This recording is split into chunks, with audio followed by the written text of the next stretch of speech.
We now move on to our final round.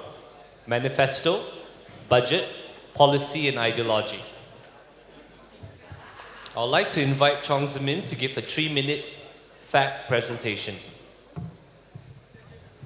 I want to rebut Mr. Shen just now saying, if you give the vote to BN because they make some changes, I want to tell you that if today you give your vote back to BN because there's more changes, you are going back to the good old days. They will try to stop democracy, they will try to curb media freedom.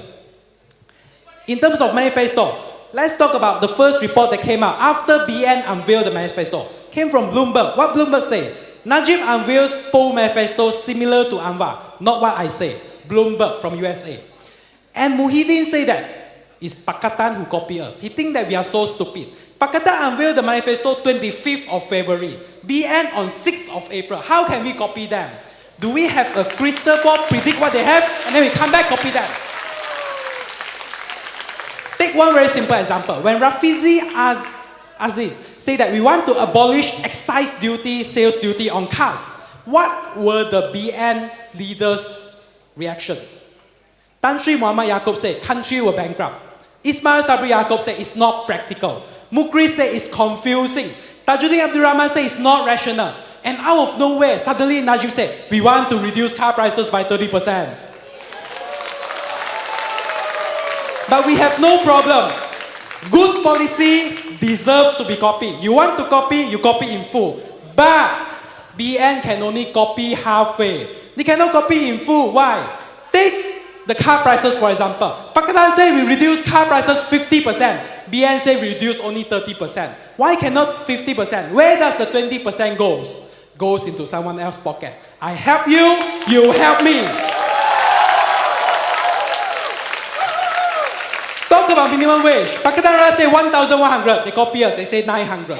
Taxi permit. We say we issue taxi permit directly to individuals. They say we issue 1,000 individual permits. For schools, we say we have a fair allocation to all type of school. They say that we allocate school based on our election needs. Pakatan say we recognize UEC without any condition. BN says that we consider to recognize UEC. On ideology, again as I say, BN depends on the idea of divide and rule. But Pakatan Rakyat wants to transcend across races. We want to show to Malaysia that a Chinese leader or Malay leader can take care of all races. You do not need a Chinese to take care of Chinese, Malay to take care of Malay, and Indian to take care of Malay. And this is the new Malaysia ideology that we want to look beyond. Again, BN propagate Ketuanan Melayu, and this is not true. This is just a cover for them to try to benefit for their UMNO Putra.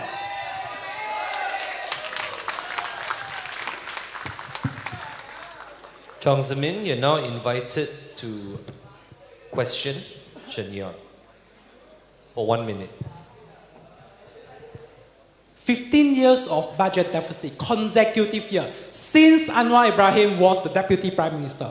And we have a historical national debt, ballooned to 2 times since the last 5 years. I want to know how BN is going to finance their manifesto. Where will the money come from?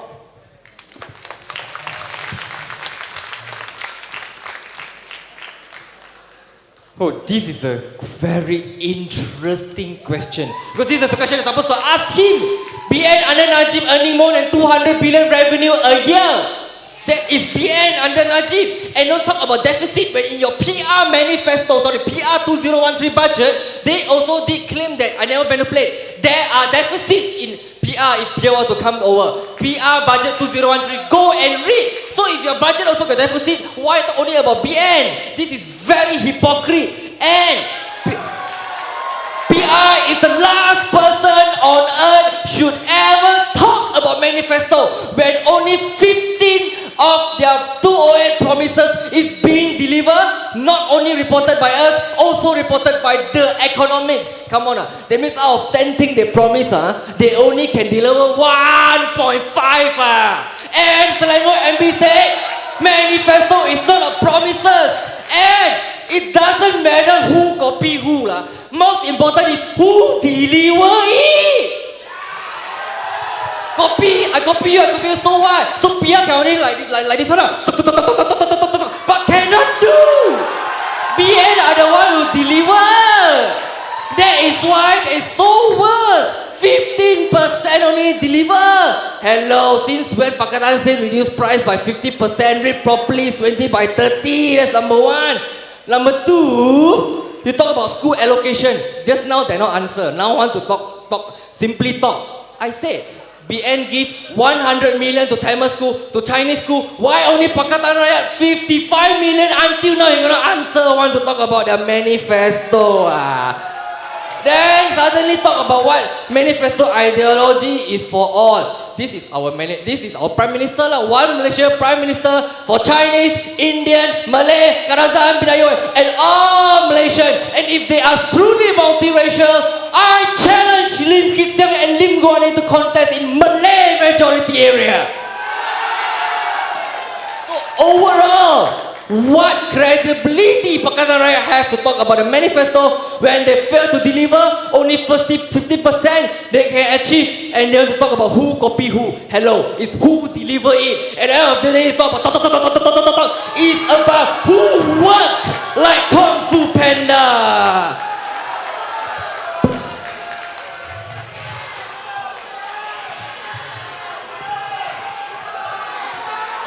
I'd now like to calm down, okay. I'd now like to invite Shen to a 3-minute fact presentation.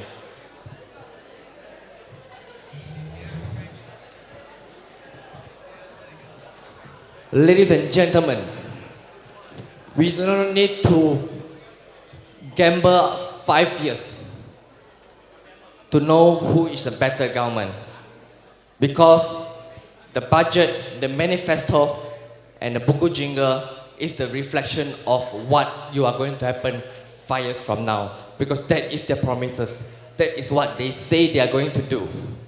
Alright? And let me tell you about their manifesto. This is real, you can go back and check. Why under Prime Minister BN manifesto, we allocate for all rumah ibadat, but their manifesto, which I just quoted page 32 or 37 just now, is only for Islam. Other Christian, Hindu, Buddhist are not being acknowledged by Pakatan Rakyat.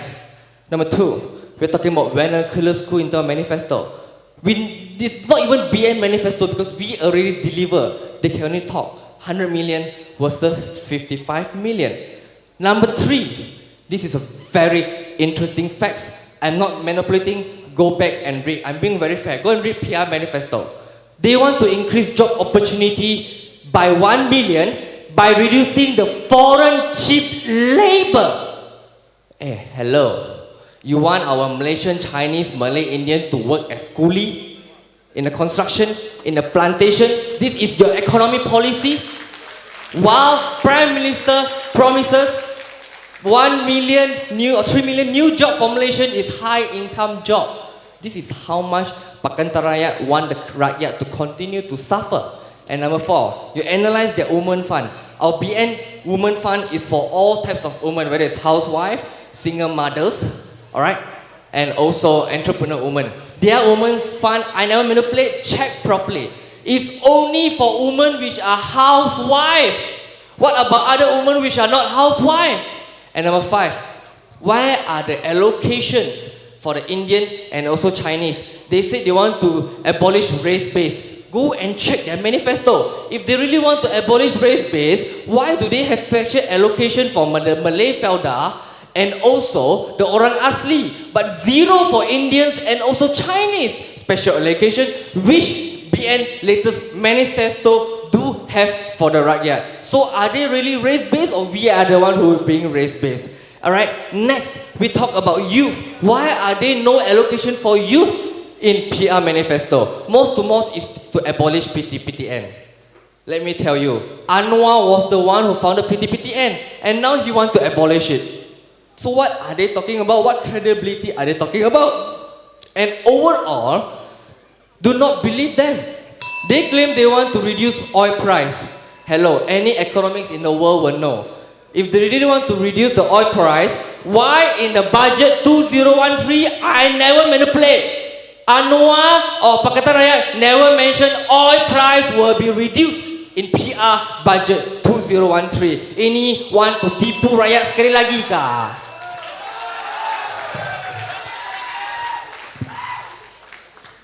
Shen, you may now proceed to a 1-minute questioning of Chong Zimin.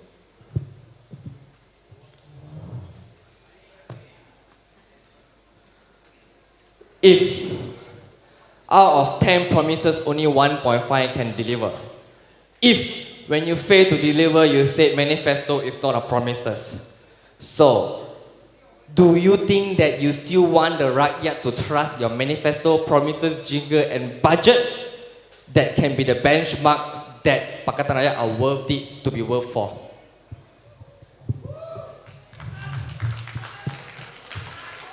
Chong Zimin, please proceed.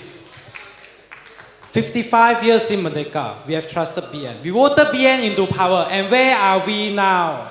We are at the brink of bankruptcy. Our national debt, 2 times higher. Deficit budget, 15 times consecutive years since Anwar Ibrahim was the Deputy Prime Minister. And I want to invite Mr. Shen to my class on Monday, because he cannot understand the idea of revenue, expenses, and the deficit budget. I asked the question, how is BN going to finance the manifesto? He said, I got so much revenue. But you are deficit budget, expenses more than revenue. Where the money comes from? Cannot answer. And it's not that me that say Malaysia is going to go bankrupt. Idris Jala, Minister of Prime Minister Department, openly say that if Malaysia is to continue with the subsidy by 2019, Malaysia will get bankrupt. This is 2013. We vote today, we give a 5 years mandate to the new government. If we vote the wrong government, Malaysia is going to be at the brink of bankruptcy, and there's no other way for us to come back. So think carefully while we vote. And he asked, where does the money come from? I already said, in Pakatan Rakyat, we will eradicate corruption. Every year, government procurement, that means the amount of money that government spend to buy goods, is 206 billion annual procurement. If we try to have a clean government, we can get a 25% dividend from this government. We can save 25% as dividend. And this is amount to 51 billion in saving. More than 46 billion that we need to implement the Pakatan Rakyat Manifesto. More than enough. If you do not steal any money, there is money for all Malaysians. And he keeps saying, asking Lim Kee Siang, Lim Guan Eng to contest in Malay area. Please, your own President Chua Sui Leh also cannot contest, because Najib said you cannot contest. So who are you to say that Lim Kee Siang needs to contest where? And you keep saying that school allocation we give 100 million, 50 million, 40 million. A lot, I know. But this is absolute figure. Let's look at percentage, okay? Be fair. Look at relative figure. I already say, national school 75% of students, Chinese school 21% of students, Tamil school 3.2% of students. But in terms of allocation, national school gets 95.1%. Chinese school only gets 3.6%. 100 million is only 3.6%. Tamil school even less, 1.3%. Is this a fair allocation? We want to allocate funds to school based on needs. There's a need, we give money. It's education, it's for our future generation.